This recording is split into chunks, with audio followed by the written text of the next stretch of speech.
1991 സത്യനന്ദിക്കാട് ശ്രീനിവാസൻ കൂട്ടുകെട്ടിൽ ഇറങ്ങിയ ഒരു സൂപ്പർ സിനിമയായിരുന്നു സന്ദേശം. ഇന്നും ഈ സിനിമ എത്ര കണ്ടാലും ബോറടിക്കില്ല. പക്ഷേ ഈ പടത്തിലെ തിലകന്റെ അച്ഛൻ കഥാപാത്രത്തിന്റെ ഒരു കാര്യം മാത്രം എനിക്കിന്നും അന്നും യോജിക്കാൻ പറ്റാത്തതാണ്. എന്താണെന്ന് വെച്ചാൽ, രാഘവൻ നായർ എന്ന് പറയുന്ന കഥാപാത്രത്തിന് ഈ പടത്തിൽ 5 മക്കളാണുള്ളത്.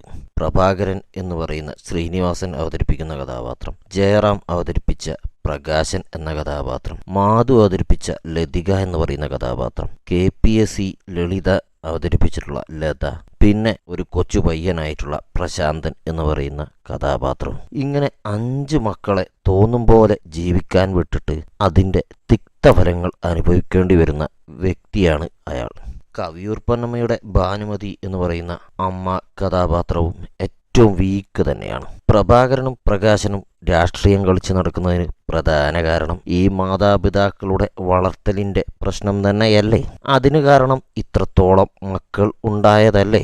അവർക്ക് നോക്കാൻ പറ്റാത്തതിന്റെ പ്രധാന കാരണം ഒരുപക്ഷെ അന്നത്തെ കാലഘട്ടത്തിൽ ഇങ്ങനെ 4ഉം 5ഉം മക്കളൊക്കെ ഉണ്ടാകുന്ന ഒരു സർവ്വസാധാരണമായ കാര്യമായിരിക്കാം. അപ്പോൾ മക്കൾ വഴിതെറ്റിപ്പോയതിന്റെ പ്രധാന കാരണം ഈ മാതാപിതാക്കൾ തന്നെയാണെന്ന് വേണമെങ്കിൽ നമുക്ക് ഉറപ്പിക്കാം. അതിനാൽ ഇങ്ങനെ കണ്ടമാനം മക്കൾ ഉള്ള ഒരു കുടുംബം ഉണ്ടാക്കുന്നതിനു പകരം 1ഓ 2ഓ മക്കളും അവരെ മര്യാദയ്ക്ക് വളർത്തുകയും ചെയ്യുകയാണ് നല്ലത് എന്ന് ശ്രീനിവാസൻ ഈ സിനിമയിലൂടെയും തൻ്റെ വ്യക്തി ജീവിതത്തിലൂടെയും കാണിച്ചു തരുന്നതാണ് ഏറ്റവും വലിയ സന്ദേശം.